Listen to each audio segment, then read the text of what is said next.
আজকে বন্ধুরা খাওয়ালো আমাকে আইবুড়ো ভাত। জায়গাটা দেখে নিশ্চয়ই বুঝতে পারছো এটা হলো মাড হাউস।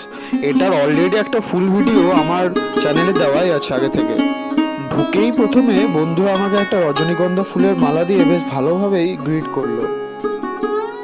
তারপর আমার বান্ধবী কোয়েল এই আইটেমগুলোকে খুব ভালোভাবে সাজিয়ে একটা আইবুড়ো ভাতের পুরো চেহারাটা দিল। তারপর এই এত সুন্দর অ্যাম্বিয়েন্সে আমি একটু জমিদারি ঠাঁটবাট দেখিয়ে খাওয়া দাওয়া শুরু করলাম। আর কি সুস্বাদুই খাবার ছিল সে আর বলার উপেক্ষা রাখে না। আমাকে জোর করে এরা মালাটাকে পরে থাকতেই বললো, কি আর বলবো। সবাই মিলে খাওয়া দাওয়া শেষ করে একটু ফটোশ্যুট সেরে নিলাম। তারপর আর কি বেরিয়ে যাওয়ার পালা। গাড়িটা যখন বার করছি তখন দেখছি মেঘ বেশ ঘনিয়ে এসেছে একেবারে। গাড়ি নিয়ে একটু এগোতেই একেবারে ঝমঝম করে বৃষ্টি স্টার্ট হয়ে গেল। তারপর আমরা একটা শেডের নিচে আশ্রয় নিলাম। যাই হোক, আমি বৃষ্টি থামার অপেক্ষা করি। তোমরা সাবস্ক্রাইবটা করে দিও।